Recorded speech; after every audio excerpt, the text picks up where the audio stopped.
Avunlegi la massa. Ay, ay, ay, ay, ay, ay, oh, oh, avunlegi la massa. Ay, ay, oh, oh. Mesdames, Messieurs, bonsoir. Vous avez certainement reconnu ce générique qui annonce « Tu dois comprendre ». Et nous revenons avec la même thématique tirée d'Ecclésiaste chapitre 3, verset 1. Il y a un temps pour tout, il y a un temps pour toutes choses sous les cieux. La dernière fois, nous avons parlé du roi Nebuchadnezzar. Pendant son règne, nous avons vu Daniel opérant avec ses camarades, Shadrach, Meshach et Abednego, ceux-là qui s'étaient consacrés au ministère auquel ils avaient été appelés par l'Éternel. Leur fidélité, leur intégrité leur a valu, n'est-ce pas, la promotion venant de Sa Majesté le roi Nebuchadnezzar. Nous avons vu comment Nebuchadnezzar, dans son orgueil, son arrogance, comment est-ce qu'il a été humilié par l'Éternel jusqu'à ce qu'il reconnaisse qu'il y a un seul Dieu, l'Éternel, qui règne sur tous les royaumes de la terre. Et Nebuchadnezzar donc avait été restauré à cause de son humilité. Nous savons que la Bible déclare que Dieu résiste aux orgueilleux, mais il fait grâce aux humbles. Dieu abaisse celui qui s'élève et il élève celui qui s'abaisse. Nous savons aussi que Dieu a dit que l'humilité précède la gloire. Pour cette édition, nous parlerons du fils de Nebuchadnezzar, le roi Balthazar. Et je vous invite donc à ouvrir vos Bibles dans le livre de Daniel au chapitre 5. Si vous n'avez pas votre Bible, notez ces passages bibliques. Vous pourrez les méditer, n'est-ce pas? Et certainement, le Seigneur vous enseignera. Nous sommes dans le livre de Daniel en son chapitre 5. Nous allons prendre les 4 premiers versets. Le roi Belshazar donna un grand festin à ses grands au nombre de 1000, et il but du vin en leur présence.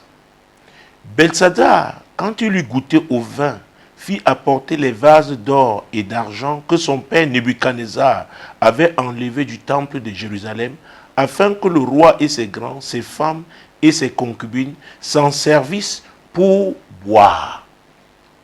Alors on apporta les vases d'or qui avaient été enlevés du temple de la maison de Dieu à Jérusalem. Et le roi et ses grands, ses femmes et ses concubines s'en servirent pour boire.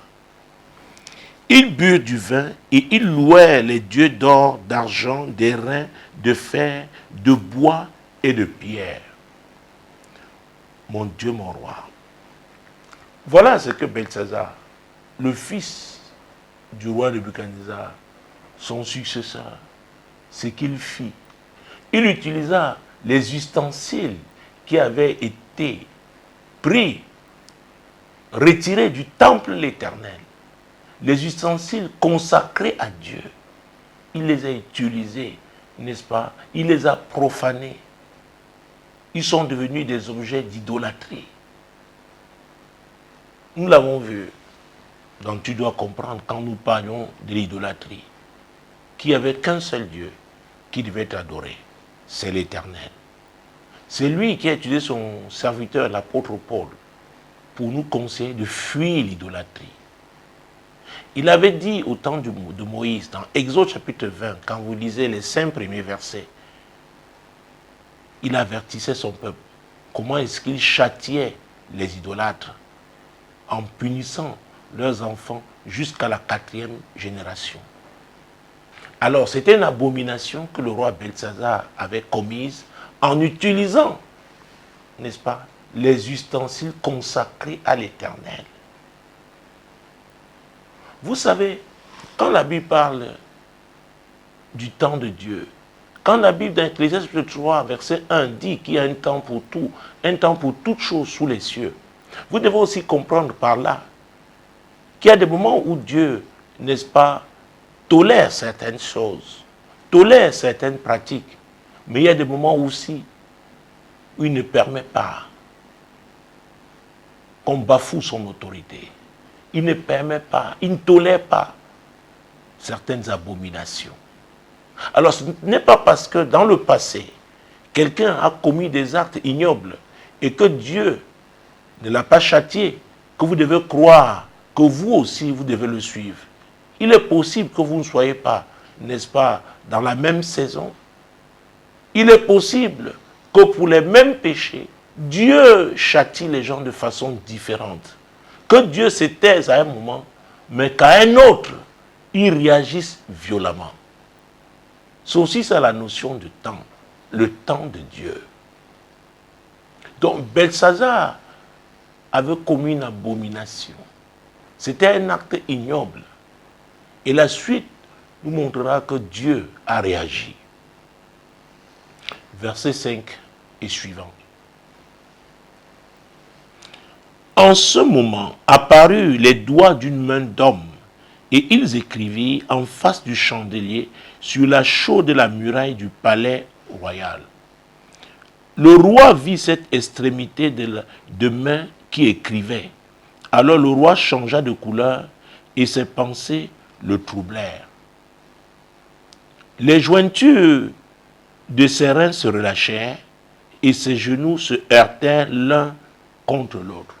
Nous avons dit que Dieu a la capacité de faire trembler même l'homme le plus puissant de la terre. Et dans ce cas-ci, Dieu a tout simplement fait apparaître une main qui écrivait. Belshazzar n'avait jamais vu, n'est-ce pas, une telle vision. Il s'est mis à trembler. Il a eu peur. Mesdames et messieurs, l'Éternel dont je parle, le Créateur de toutes choses, il a la capacité d'ébranler quiconque se passe pour être le plus puissant, quiconque se passe pour être le plus riche, le plus fort.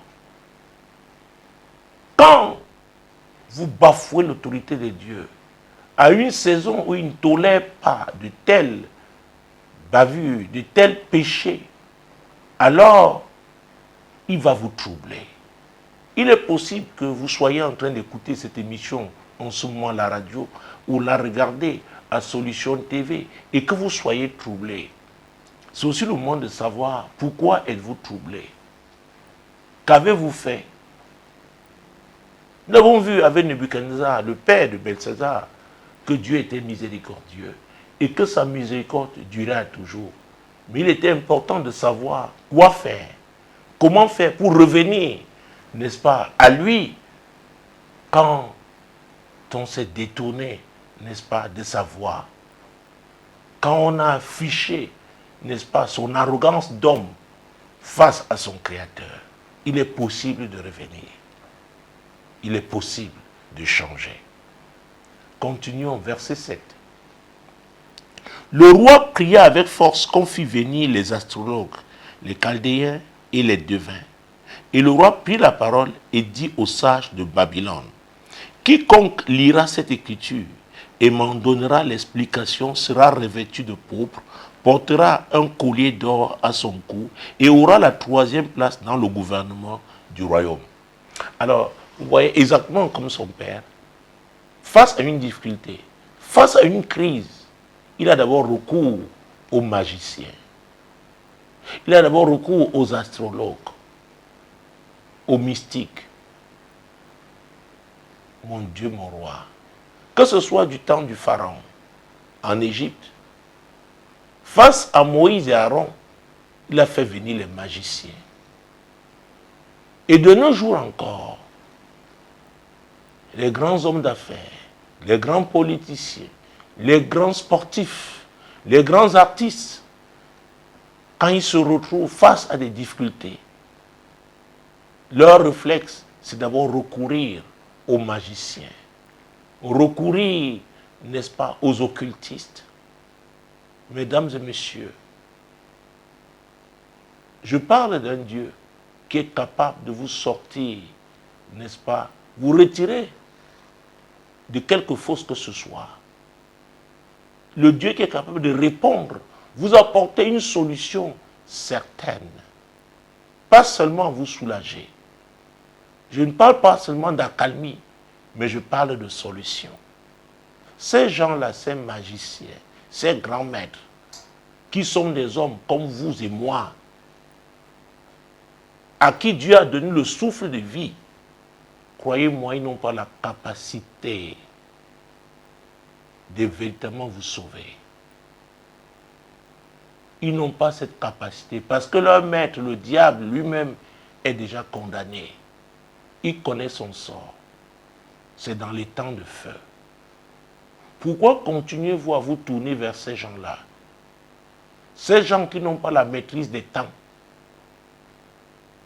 Parce que c'est Dieu seul, à cause de sa souveraineté, son omnipotence, c'est lui seul qui peut décider, oui, de mettre fin à nos jours, de mettre fin à notre arrogance, à notre stupidité. Mesdames et messieurs, il n'est pas trop tard pour revenir à l'Éternel. Vous pouvez le faire à l'occasion de ce programme. Pendant que cette émission est en train de passer, pendant que vous l'écoutez, vous la regardez, il est possible de revenir à lui. Sa miséricorde dure à toujours. Continuons notre lecture. Tous les sages du roi entrèrent, mais ils ne purent pas lire l'écriture et en donner au roi l'explication. Et la Bible fait bien de dire, de parler des sages du roi.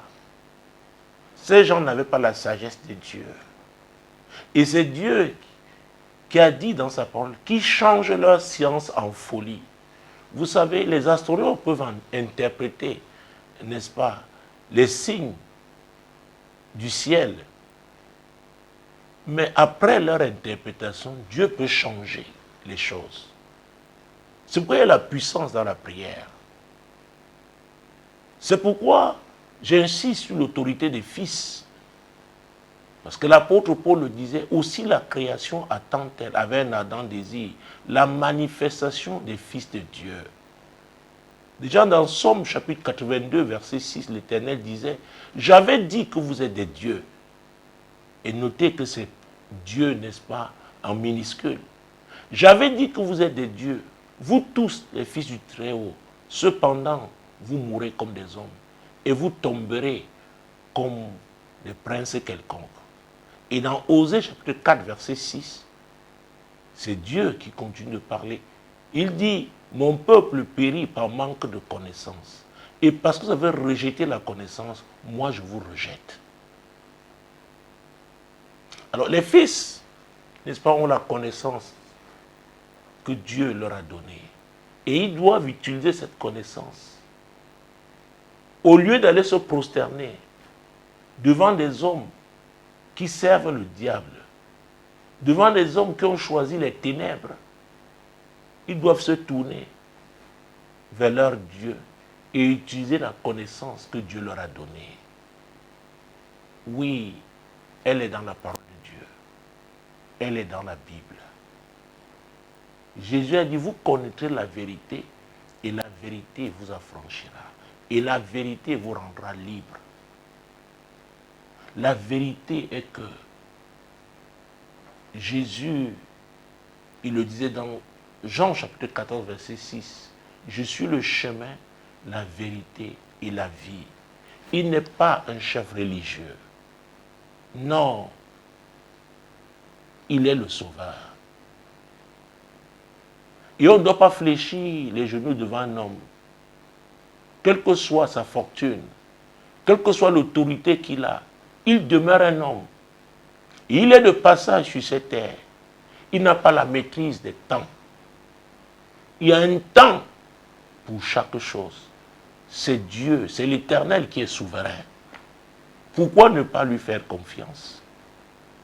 Belshazzar a fait confiance à ses sages. Mais il y a des sages que Dieu a établis. Des gens en qui Dieu a placé sa confiance. Parce qu'ils lui sont soumis. Des gens qui ne se laisseront pas corrompre. Des gens qui ne changeront pas, n'est-ce pas, de manteau en fonction des circonstances. Des hommes intègres. des hommes loyaux, des hommes fidèles, fidèles au Créateur. Ce sont ces hommes-là qu'il faut écouter. Ce sont ces hommes-là qu'il faut consulter. Des hommes qui ne vous diront pas des choses pour vous faire plaisir. Ou alors parce qu'ils attendent de vous, n'est-ce pas, des faveurs. Parce qu'ils attendent de recevoir votre argent, votre reconnaissance. Et vous voyez, le roi avait promis de donner la 3e place du royaume à celui qui lui donnerait l'explication, n'est-ce pas, de cette vision. Ce n'est pas un homme qui est votre rémunérateur, c'est l'Éternel. Vous devez servir l'Éternel. Vous devez servir l'Éternel. Et quand bien même, parce que la Bible déclare que toute autorité vient de Dieu, quand Dieu place une autorité devant vous, oui, vous servez l'Éternel via cette autorité. Cela veut dire aussi quoi? Cela veut dire que ce que cette autorité vous demande de faire est conforme à la parole de Dieu. C'est juste. Parce que l'Éternel est notre justice. Notre justice. Parce que l'Éternel est notre justice. Donc Dieu ne fait rien qui soit contraire à sa justice. C'est très important. Donc c'est facile de savoir si, n'est-ce pas, celui qu'on sert est lui-même serviteur de l'Éternel. Parce que s'il sert Dieu, il ne peut pas vous demander de faire ce qui est contraire à la parole de Dieu. Ah oui. Continuons. Verset 9. Sur quoi le roi Belshazzar fut très effrayé. Il changea de couleur et ses grands furent consternés. Pourquoi ces grands furent consternés? Parce qu'ils n'avaient pas la solution. Mesdames et messieurs, il y a des situations où il vous faudra beaucoup d'humilité pour reconnaître que vous n'avez pas la solution. Et vous en remettre à l'Éternel seul. Je dois vous dire, nous n'avons pas la solution à tous nos problèmes. Le FMI n'a pas la solution à tous les problèmes. La Banque mondiale n'a pas la solution à tous les problèmes. L'ONU n'a pas la solution à tous les problèmes. Il y a des problèmes qui ne relèvent que de la compétence de l'Éternel. Et si vous ne vous tournez pas vers lui, humblement, reconnaissant vos limites et attendant de lui la direction, vous allez souffrir. Vous allez souffrir. C'est pourquoi on doit être honnête et on doit être humble. Donc les grands, les sages du roi Belshazzar étaient consternés. Ils étaient dépassés. Ce n'est pas une faiblesse que de reconnaître qu'on est dépassé, qu'on est limité. Ah oui. Donc vouloir toujours essayer d'avancer, de foncer, quand bien même on n'a pas de visibilité, peut causer beaucoup de dommages. Il faut savoir s'arrêter quand on n'a pas de solution et recourir à la solution. Jésus est la solution.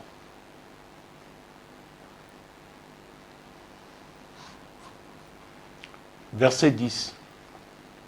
La reine, à cause des paroles du roi et de ses grands, entra dans la salle du festin et prit ainsi la parole. La reine était obligée d'intervenir parce que tout le monde était dépassé. Oui, c'est en cela que les femmes, parfois, savent nous sortir des situations difficiles. Elle est intervenue.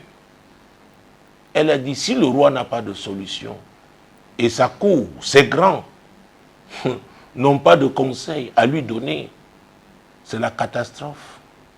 Ce sera la désolation. Je dois apporter ma modeste contribution. Ah oui. C'est ce qu'il faut aussi comprendre. Chacun est utile.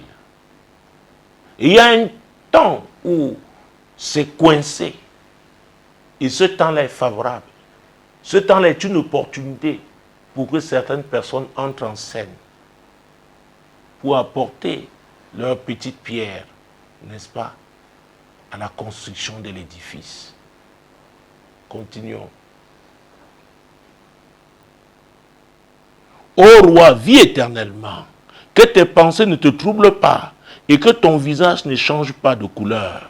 Mon Dieu, mon roi. Quelle introduction. Verset 11. Il y a dans ton royaume un homme qui a en lui l'esprit des dieux saints. Et du temps de ton père, on trouva chez lui des lumières, de l'intelligence et une sagesse semblable à la sagesse des dieux. Une sagesse semblable à la sagesse des dieux. Remarquez ici que Dieu, c'est en minuscule et c'est au pluriel. Donc cette sagesse-là était semblable, mais elle n'était pas la vraie sagesse. Elle était en train de vouloir introduire ici Daniel. Daniel, l'homme de Dieu. Daniel, le prophète, qui servait l'Éternel. Et sa sagesse ne venait que de l'Éternel. Donc il faut savoir faire, n'est-ce pas, la différence entre ce qui ressemble à Dieu et ce qui est de lui. Vous savez, le diable, et c'est l'apôtre Paul qui le disait, se déguise en ange de lumière. Il n'est pas la lumière. Partout aujourd'hui, dans différents cercles sataniques, on parle de lumière. Mais c'est Jésus qui est la lumière du monde. Oui, et cette lumière éclaire quiconque se tourne vers elle, quiconque l'accepte humblement et honnêtement. Cette lumière va briller dans sa vie.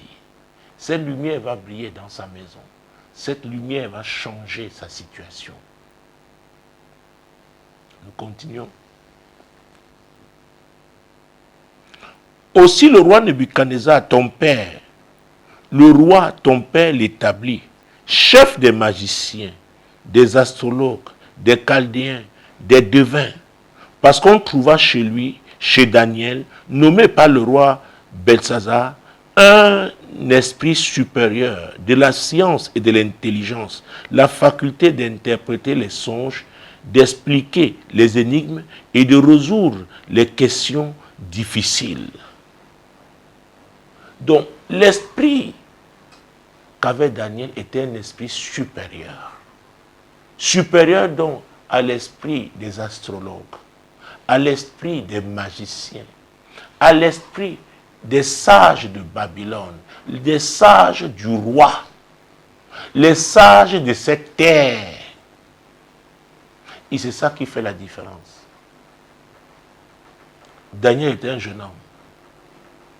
Mais Daniel avait été appelé par Dieu. Daniel avait accepté cet appel. Daniel s'était consacré donc à sa mission, lui et ses amis.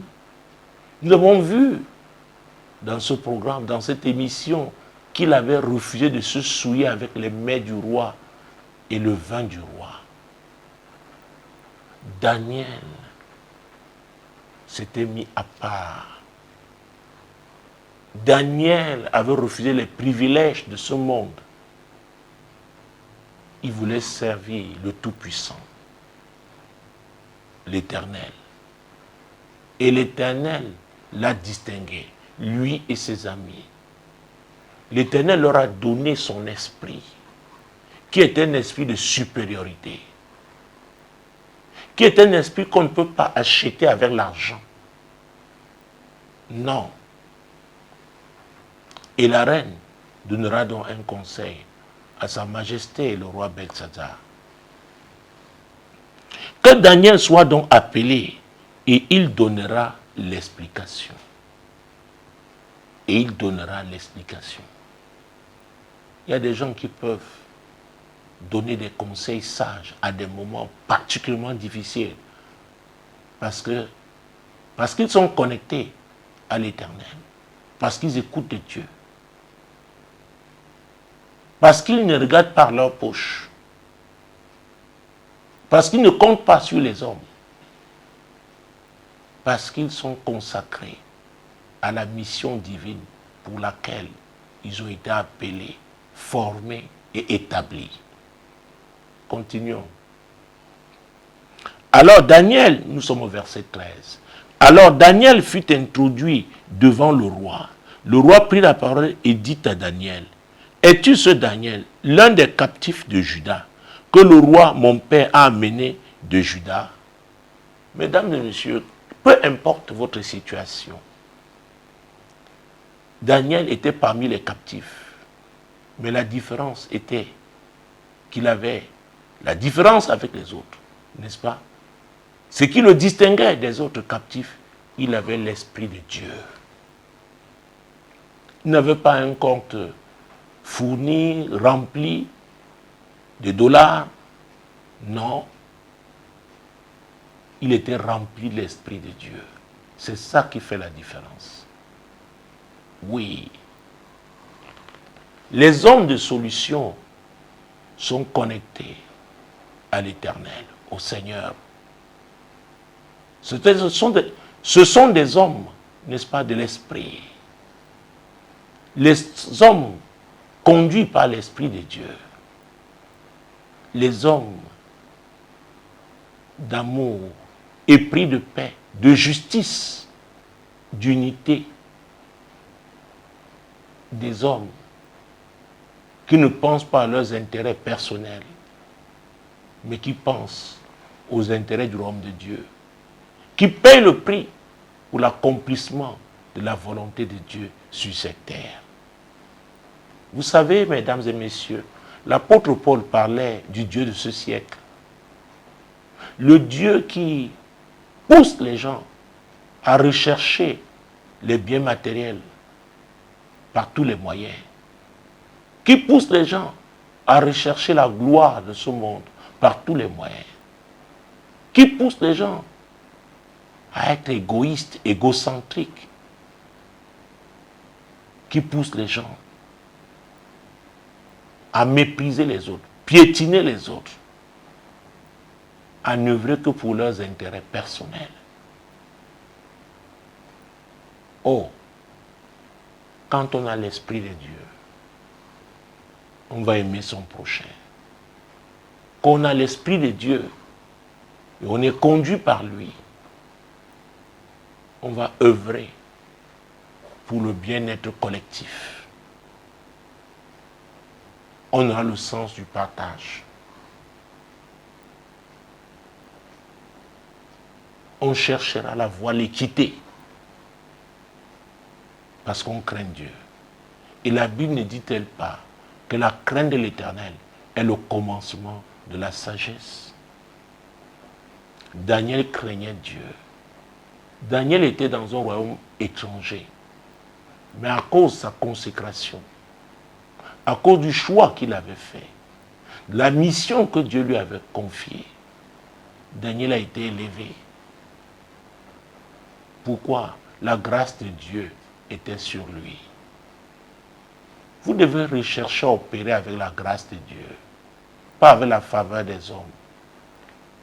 Les hommes changent. Les hommes sont instables.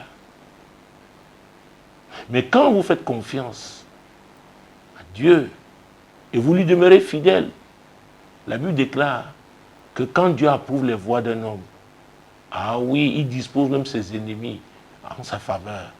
C'est ce que la Bible déclare. C'est qu'on doit persévérer dans les voies éternelles. Accepter de payer le prix. Celui qui ouvre les vannes, c'est lui qui accorde la percée. C'est très important. C'est très important, mesdames. C'est très important, messieurs. Continuons. Verset 14. J'ai appris sur ton compte que tu as en toi l'Esprit de Dieu et qu'on trouve chez toi des lumières, de l'intelligence et une sagesse extraordinaire. Mesdames, messieurs, j'ai l'habitude de conseiller aux gens de laisser Dieu les introduire. Et pour cela, il faut un certain temps. Parce qu'il y a un temps pour tout. Il y a un temps pendant lequel les gens vous observent. Et vous êtes loin d'imaginer le nombre de personnes qui vous observent. C'est pourquoi il ne faut pas être pressé. Il faut laisser que votre témoignage vous précède. Et quand, mon Dieu, Dieu décide, en son temps, personne ne peut vous arrêter. Parce que les gens sont coincés. Et c'est vous qui avez la solution. Parce que les gens auront tout essayé. Mais Dieu alors vous frayera le chemin. C'est très important. C'est pourquoi j'enseigne sur la patience. J'enseigne sur la persévérance. J'enseigne sur le temps de Dieu. Verset 15. On vient d'amener devant moi les sages et les astrologues afin qu'ils lussent cette écriture et m'en donnassent l'explication. Mais ils n'ont pas pu donner l'explication des mots. Ils n'ont pas pu. Satan n'a pas la solution. Peut-être que pendant un certain temps, il vous a aidé. Mais croyez-moi, vous arriverez à un moment où vous serez coincé. Vous serez coincé. Et c'est Dieu qui le permettra parce que vous avez été têtu. Vous avez eu un cœur endurci. Vous avez cru que vous pourrez réussir de vous-même. Si vous n'êtes pas encore coincé, je vous annonce que vous serez coincé. Il n'y aura que Dieu pour débloquer votre situation. Alors, si ce n'est pas encore le cas, ne résistez pas. Parce que vous ne pourrez pas vous en sortir. Et si c'est déjà le cas, soyez humble. Et rabaissez-vous devant l'Éternel. Il vous aidera. Il a ses serviteurs qu'il a disposés pour vous aider. Même si vous devez recourir à eux de nuit, comme Nicodème, ce n'est pas grave. Mais tournez-vous vers l'Éternel. Il n'y a que lui pour vous aider. Mesdames, Messieurs, je ne sais pas dans quelle filière vous opérez. Je ne sais pas dans quel domaine êtes-vous spécialisé. Je ne sais pas quelle est votre situation actuelle. Ce que moi je sais, et c'est la Bible qui le dit, Dieu est miséricordieux. Ne lui résistez pas quand vous vous sentez coincé. Et par anticipation, j'ai l'habitude de dire aux gens, n'attendez même pas d'être coincé. Parce qu'avant d'être coincé, il y a des signes. Il faut savoir interpréter ces signes. Et pourquoi même attendre ces signes? Posez-vous la question de savoir, le souffle de vie que vous avez, d'où vient-il? Avez-vous la capacité de donner à quelqu'un ce souffle de vie? Vous avez un créateur. Et c'est lui qui vous a donné ce souffle de vie.